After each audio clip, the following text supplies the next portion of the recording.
Welcome to Downshift. My name is Matt, and I have spent the day with one of the more controversial cars that has come out this year. Thanks to my incredible friends at International BMW, I have spent the day with the new BMW M5 V8 twin-turbo plug-in hybrid. And I'm going to walk you around the best and the rest of this car and see how it competes in terms of context against things like AMG GT63 four-doors, Audi RS 7s and 6s, and then maybe even touch on the Panamera Turbo eHybrid. So let's get into it and see just how this BMW M5 stacks up for the G90 generation. Now, the first thing we have to talk about is the elephant in the room, or the weight. Yes, the weight. 5,930 pounds is about the curb weight. That's nearly 1,000 pounds heavier than it was last year. Power to weight, yes, it is worse than it was last year. It is on paper slower to 60, although we have seen videos online in the real world where that test doesn't seem to be necessarily accurate. It is a lot of weight, and I do understand the memes, but the Panamera Turbo eHybrid is 5,300 pounds, and that doesn't really get any memes with it. And also, let's be realistic and remember, the M5 is not an M3. It's a super sedan, but it's not really intended to be a track wrap platform in the same way that the M3 competition is, or the M4, or even the M2 specifically. Think of who's actually buying these and how they're using them. The people with M5 money that want to track their cars might do so once, but if they really want to do it more often, they probably have the funds to do something like get a Cayman or an M2 to get something that's more purpose-built to be done and driven on the track. So yes, the M5 is heavy and it makes performance sacrifices in some places, but these are cars that are driven on the street, and the PHEV thing shines on the street. And at the end of the day, it is still fast as hell, this M5. The big heavy XM label that we drove around our track earlier this year was only 0.9 of a second off the M3 competition, and that is a small, tight autocross handling circuit. So if anyone's going to be able to turn weight into pace, it's going to be BMW. Now that said, we'll probably have to wait until spring so we can spend a full week with this thing and put it around our track and get an actual time, but still, it's going to be fast, and it's going to be fast where you actually drive it. And then when it comes to things like styling, this is largely a subjective thing, and I do have to say, in relation to the other BMW cars in the lineup, this is more conventional BMW. It's a little bit more subdued, a little bit more subtle in classic BMW fashion, but as it relates to the outgoing F90 generation M5, I think that generation looked a little bit better than this one. But I will say, in person here, it does look better than it does on the internet and in videos and in photos. It looks big and thick and brutish and really powerful. The grille is kind of half sealed off, and it's also illuminated. You've got loads of cooling in your lower fascia, and there's not a lot of protection down there as we saw in the M2. Up above you have bulging hood nostrils and the new Fang angel eyes that we see propagating throughout BMW's lineup. You can get a carbon pack that gets you carbon wing mirrors and a carbon roof, which we have here, and you've got 20-inch wheels up front and 21s in the rear, that offset thing that we saw in the M3 competition earlier this year. This is the sedan body style, as you can see, and the touring or wagon version will come later, and I'm very excited for that $2,000 option. Easiest $2,000 I'll probably ever spend. The charge port is on the front driver's side fender, and you've got the flared arches in front of that for the front shoulders and the flared arches for the rear hip. And your rear chine, the Hofmeister kink, is embossed with an M5 logo versus the normal 5 that you got on the normal 5 series. And of course, around back, you've got simple taillights and the quad M tips. So it's not that it looks bad. I think objectively it looks pretty good, especially in person in this black spec that International BMW has spec'd out. It's just in relation to the old outgoing F90 generation, which was probably one of the best looking M5s or best looking BMW sedans in modern history. It is a bit of a tough act to follow, but in terms of how it competes against things like the GT63 AMG, this is a much more classic sedan shape. Things like the RS6 Avant, we'll talk about that when we get to the touring, and the RS7, this again, more of a sedan shape. So if you're into that more conventional look, you might like this, but there's merit to each design. And every car has small little things that aren't quite perfect, so here are my small list of nitpicks. For one, we'll talk about the gearbox. It is the ZF 8-speed automatic transmission that we're used to seeing from BMW now. It's not a dual clutch, and it does have the shift ferocity adjustments with 3 levels of shift ferocity. And it's fantastic for day-to-day driving, and even for a little spirited driving, but I get the sense that I might like a little bit more snap or responsiveness when I'm on track at the absolute limit of the car. And much like the similar powertrain XM, we don't have air suspension. We of course have an adaptive suspension, but it's not an air suspension. The ride is maybe a little bit busy. The damping does seem maybe a touch busy. I don't know if that's a product of the adaptive suspension or maybe an air suspension would sort that out, but just something to note that you might have a little bit more control with the chassis on an air setup, but maybe that's not quite as good toward the limit, and this is an M5, and BMW thinks that you might take it there. And this is a modern car with a very complex powertrain with a plug-in hybrid thing, and as a result, you get lots of options of things that you can do. You go to your eHybrid button here, and that pulls up this. So you've got a dynamic plus button, which turns the engine on, as you probably just heard. You've got a slightly less aggressive, but still mainly engine-focused option. You've got a hybrid option, which is going to split that difference between the battery and the engine, and you can go into full electric when you fully charge up the system, but you can also go into e-control, which is going to allow the engine to recharge the battery. So if you don't want to plug in at home, you could, in theory, use the engine to recharge the battery, though I would really probably focus on plugging in at home if you have that option. But there's loads of customizability here, and it gets even more intense when you go up to your setup. You do have your M1 and 2 custom modes to make sense of these things and program your favorites, but look at the degree of customization that you can make to things like your drivetrain, energy, your regen braking, your sound, your X-Drive, everything. It's not quite as complex as the Ioniq 5N that we were in earlier this year, but still loads of customizability, so it's nice to have these shortcuts here on your steering wheel. And this is a plug-in hybrid, so you're probably getting great fuel economy. And the problem with plug-in hybrids is, depending on how often and how much you drive with just electric mode, it's really hard to get a true fuel economy reading. But the EPA has given us a fuel economy reading if you take away the electric components. On gas only, this thing is good for 14 mpg. So this is still going to qualify for a gas guzzler tax with your 700 some horsepower 4.4 twin turbo V8. And the last little nitpick has to do with the seats. Now, they are fantastic, really nice leathers, very comfortable, heated and cooled, but they don't offer a massage, which is just a little bit odd at this price point and at the Halo M5. But switching gears and talking about all the great things about this M5, and there are plenty, the first thing I want to talk about is the daily ability thing, which is a weird thing to start on the pro side with an M5, but listen to me. The EV range here from this 19 or whatever it is kilowatt hour battery is 25 miles. That's a pretty good usable range to just drive around to the shops, get you to work or whatever. And remember, this car is built to be a global car. They don't just sell this in America. And other countries are a lot more hardcore on their EV thing than us here in the United States. There are more and more cities that are restricting access for these type of cars. Big performance thundering V8 cars are not allowed in downtowns or city centers in other parts of the world, Europe particularly. So this does meet the needs of the moment a lot better for people that are actually going to use this, people that have these to do business, to get downtown to their office.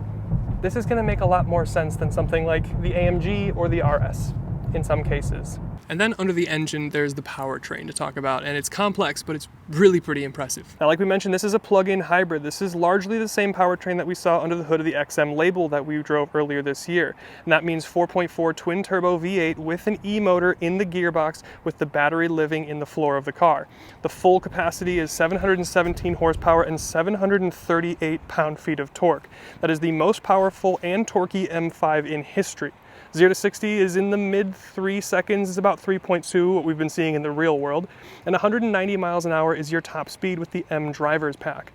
The battery itself is 19 kilowatt hours, and it's kind of in a horseshoe shape between the wheels, and it's good for about 25 miles of fully electric range, and it'll recharge in about 4 hours. And I know it's the plug-in hybrid and the battery and the weight really that's got everyone in a tizzy, but the fact is, this car meets the moment better than some of the other cars that we've talked about. And I understand the complexity of that, which is why we'll talk a little bit more about that behind the wheel at the end of the video. And then in terms of performance, it's still an M5. And it's still an M5 with over 700 horsepower.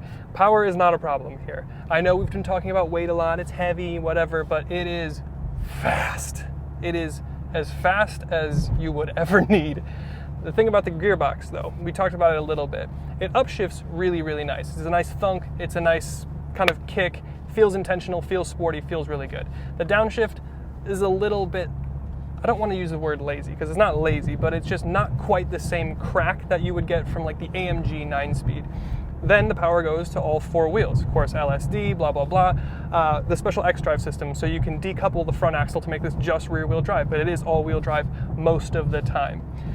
It's really, really pretty good. Now, I'm not driving here on the track. We don't have the option to do that just yet. So we're just driving here on the street, but this does drive and ride better than my M340.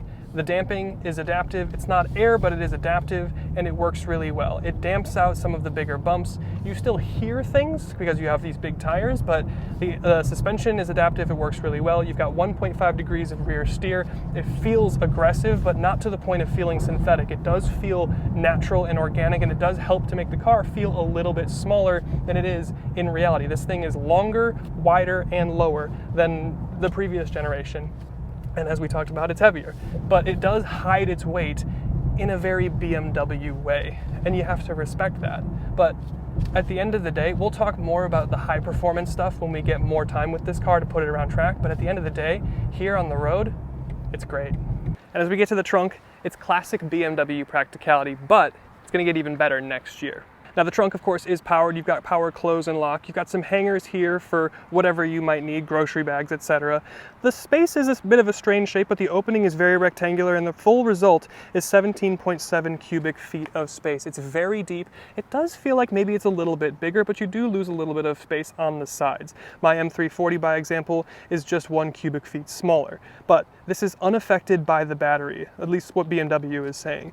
In terms of how it compares to the Audi RS7, that's doing 25 cubic feet of space, but the GT63 from AMG, with its lift back, is only 16 cubic feet. So the RS7 has the most practicality. This is right here in the middle, even though it doesn't have a lift back, and it has more practicality, at least 1 cubic foot more, maybe 2 really, than the GT63. And next year, when we get the Touring, we'll talk about how it competes against the RS6 Avant. And the daily ability, the practicality of the M5 continues in the rear of the cabin here. Overall, you've got a great space, even for me at 6'1". Since we've got the carbon roof, I've got a little bit more headroom, so my nub is nowhere near hitting the roof, which is fantastic, even though it's this beautiful suede material. I've got a couple inches of knee room in front of me. The foot space is really good.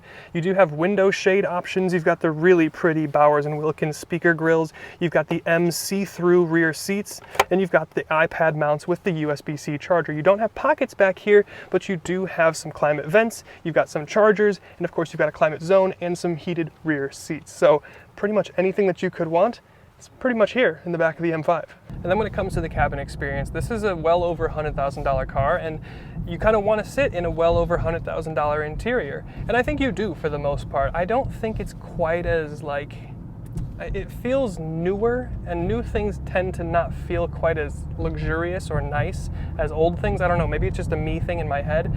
But the fact is, visually, it's really, really attractive. It's very modern, it's very clean cabin design. The seats are really, really good, so the comfort factor is there. I love these M-style seats. They're obviously not the carbon bucket things that you would get in the M3, because this isn't an M3, this is an M5, and I want everyone to remember that.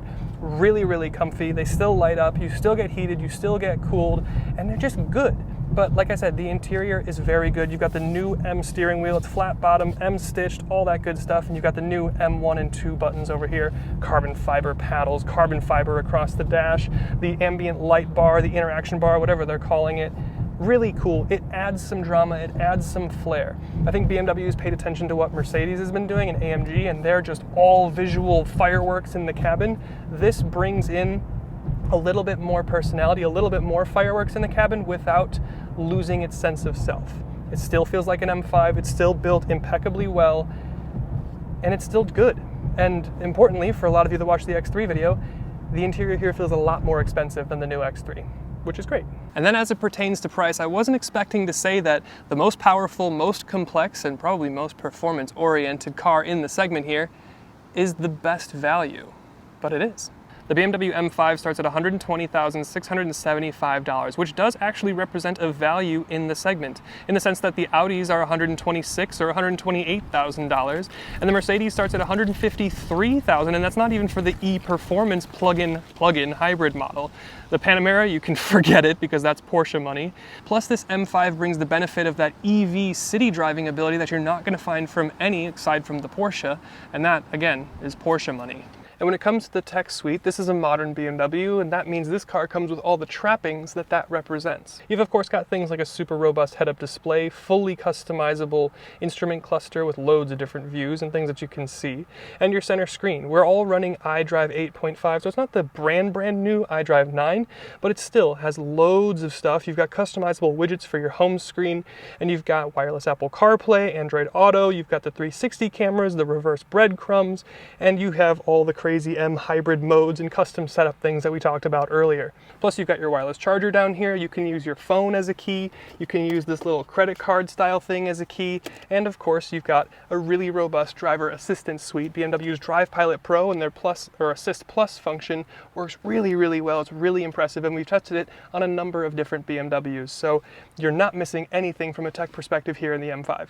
Hey guys, real quick, Matt here. Just wanted to say I hope you've been enjoying the video. If you have, would really appreciate you hitting that subscribe button. I know it doesn't seem like a big deal, but it does go a long way in helping us get access to cars sooner and get access to manufacturer engineers so we can get more information on the cars and get you more information so you can make better decisions. So would really appreciate you hitting that subscribe, like, comment, the whole YouTube thing. But with that, let's get back to the video. Oh my God. And that's not felony speeds for sure. Okay, so the thing you're all probably wanting to see me do is drive this thing really hard, but as you can see, it's raining and this is a dealer car, and there's a bunch of other videos on the internet that are talking about the dynamics of this car and how fast it is and blah, blah, blah. It's fast. The thing that I want to talk to you about is what it's like to drive on the street, and I want to have a more philosophical conversation about what this car is, why it's the plug-in hybrid, and why I think it's not nearly as bad as what it could have been. I want to have a philosophical discussion first. Now, this is a 4.4 twin-turbo V8. Same general format that we had last year in the F90. They've now added the plug-in hybrid component. It adds 1,000 pounds, blah, blah, blah. But the thing is, we have to keep in mind, and I mentioned it a couple times over the course of the video, this is a global product. They sell these in Europe, they sell these in other places in the world, and we also have to remember what year it is. It's almost 2025, and the world isn't the same that it was 10 years ago, 20 years ago.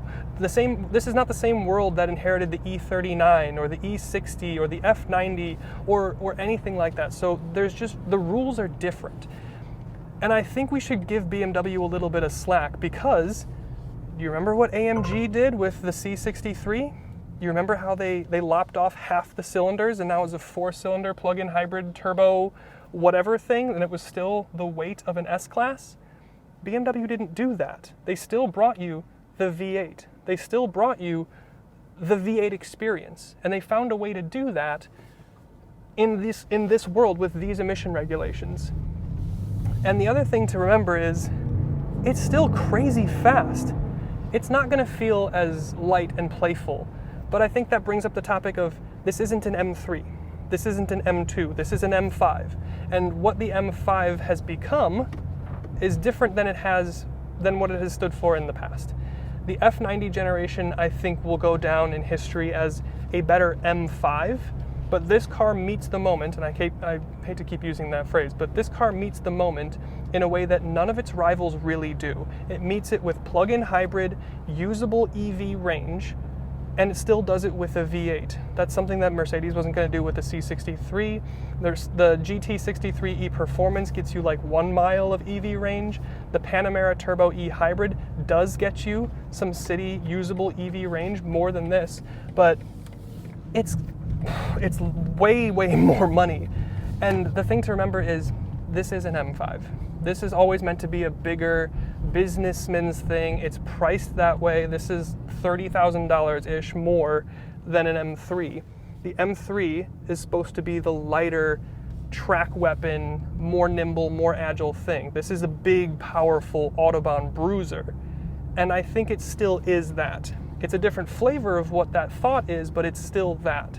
If you want a small, light, chuckable sports car, you probably weren't buying an M5 to begin with. You were going to get an M3 or an M2 or a Cayman, a GR86 or a Supra or something like that. So I think the M5, as a hot take, I think it's exactly what it needs to be for 2024 and 2025. I think this generation is what it needs to be. And I think we should give BMW some slack, because the truth is, it does the BMW thing. It hides its weight a lot better than you're expecting. I know we have sticker shock with the curb weight figure and everything. I get it. And if it's me and my personal opinion, I would like to see it look like an F90 and weigh as much as an F90, but the fact is it doesn't. And now it has the benefit of the EV thing. But at no point is it not blisteringly fast, really luxurious, really well appointed, really comfortable. It's still an M5, and it still sets out to do and accomplishes, and it truly accomplishes, a lot of the M5 stuff. So I guess that's my way of saying it's not perfect. No car is really going to be perfect, but I don't think it deserves the hate that it gets online. I don't think it deserves all the memes. Yes, it's heavy, and some of the memes are really funny. I've been victim of laughing myself, because some of them are just funny. But the truth is, it's still crazy fast. It still handles its weight really well. It's got a nice tight chassis. The tires do well. The brakes do well. I'm cool with it. I'd love to have a little bit more time with it to drive it around track and really explore the limits, but here on the road, in the real world, in the wet, when it sometimes is, it's great. It's great.